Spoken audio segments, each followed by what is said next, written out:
Retirees, are you doom spending? Ooh, scary, scary. What the heck is that, Duane? You're probably saying. Doom spending is when you are just spending without a care.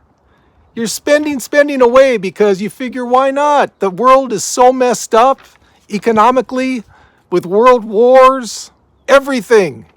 Why not? Well, maybe not world wars, but you know what I'm talking about. Wars that kind of encompass the attention of the world. That's doom spending. It's like there's not going to be a tomorrow, so why not just buy all these luxury items and stuff? Are you guys susceptible to that? Are retirees susceptible to that? What about pre-retirees? Those of you who are looking to retire early. Here's some info for you on it. This started right around the COVID time, when everyone was sitting around, all day long, doing what? Internet. What do people do on the internet when they're bored? They shop. Just impulsive spending. And you put on top of that what the world was going through during COVID. It was a scary time, wasn't it? Very scary time. We didn't know what the heck was going on. So a lot of people engaged in doom spending. Obviously, just by the name alone, this is not something that's healthy, right? Here's some more info on it.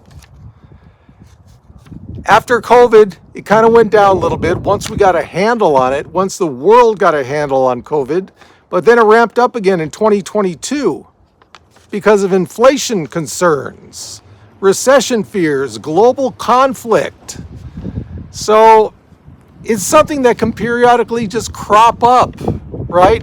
But are we as retirees susceptible to that? And as my camera wiggles around from the wind, are you susceptible to getting dizzy? Sorry about that. What it does is it provides a sense of control when the future is unknowable, right? I'm buying, so I can be happy. So I can be happy in this time, the present time. I don't have to worry about the future, man. We'll worry about the future tomorrow. What does this do? What is the main factor in this for a retirement channel? For those of you saving up to retirement, it increases debt. Yeah, it can increase debt a lot. Especially, it's addictive. So what happens when you increase debt? Your retirement planning is not doing well, right? Now, if you have enough money where you can just spend all day long and, hey, my retirement's already taken care of, okay, well, I guess it's up to you. Do you want to doom spend? You want to be a crazy doom spender? Sure, if you're wealthy enough, but still, even those people, they can get in trouble from this. It's insidious, dare I say insidious. So what are the psychological factors that make up doom spending? Well, you probably already can guess from what I've been talking about so far, right? Pessimism. Yeah.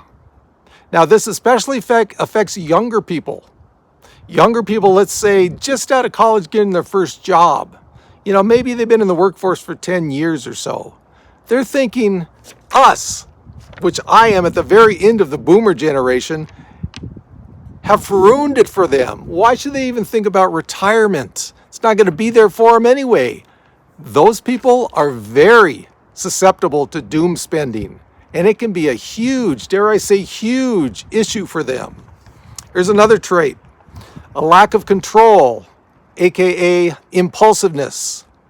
Yeah, they see something, they get something. They don't just sit around and go, well, you know what, maybe I should think about getting that or not. No, they see, they get. What does that do? That increases debt. Are you one of those? My wacky, crazy, moderate maniacs? Are you guys one of those that has an impulse problem? I'm pretty good with that. I'm usually good, but I'll tell you one place where I do. Cars. Ask my girlfriend about this. And in the past, I have vowed to change that now since I'm in retirement. I go through a car like every 2-3 years. I don't plan on doing that. I just do it. So I am susceptible to impulse car buying. Now, when you're retired, you can't do that, especially a moderate retirement income, right? And for those of you who see me for the first time, my name is Duane. Me and the wind here up in the high desert. This is a retirement channel for people on moderate income. If you think you're interested in that, please think about subscribing and like the video as well. What's another factor? Well, I just said it. Lack of control. Impulsiveness is the third factor. How many of you guys are impulsive? Like I just said, I am with cars. Other things, not so much. But some people are really impulsive. Now, my girlfriend kind of levels me out because she is the opposite of impulsive. So her doom spending is like non-existent. Mine? Yeah, not really. Especially in retirement. What's another factor? They are hyper-focused on mortality.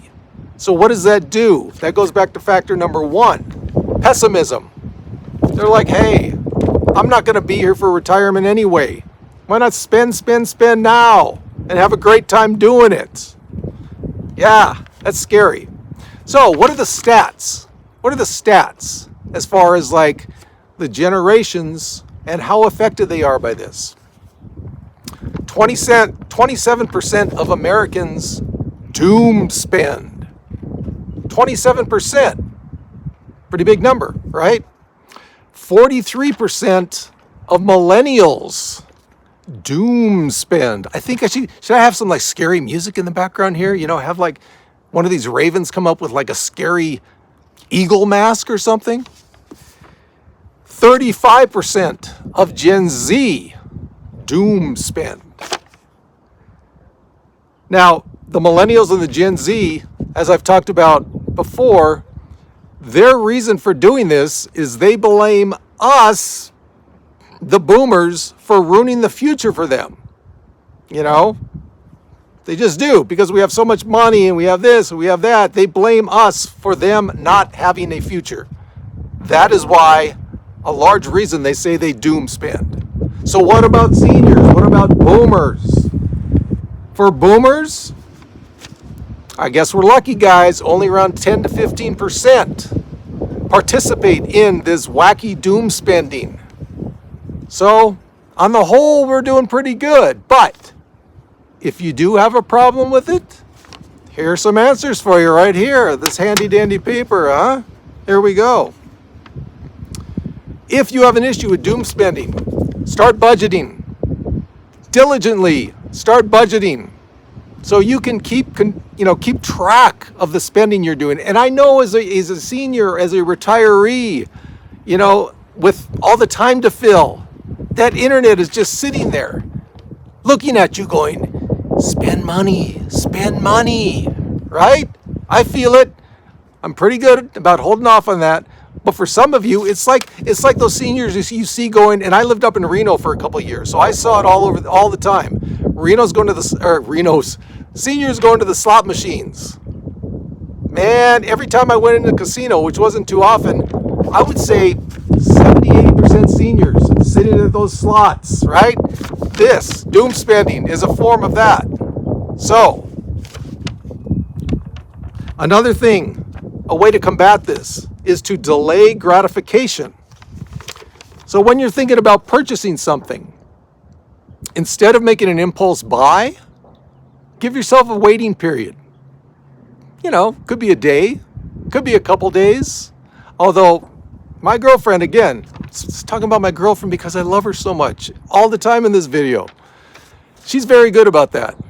She's like, well, if it was meant to be, it'll be there when I'm ready. I can't get that in my head. I've never been able to do that. She's very good about delaying gratification with a waiting period. So if you have an issue with doom spending, think about it, you know, instituting that on yourself. Number 3, assess the value of the purchase that you're thinking about getting. What is the real value to you?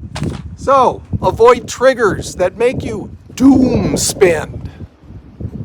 You know, just stay off the website for a while. The certain websites that you're prone to impulsive buying. It's a good way to do it, right? Easier said than done. I know. So there you go, guys. That is that crazy, wacky doom spending. That's what it is. And are we prone to it? Seems the seniors not as bad as the younger generation. But keep it in mind. If you are, think about those last things I brought up that can kind of keep you away from it. All right? And as always, from the beautiful high desert, I don't see any doom spending around. We're good, at least for today. We got this.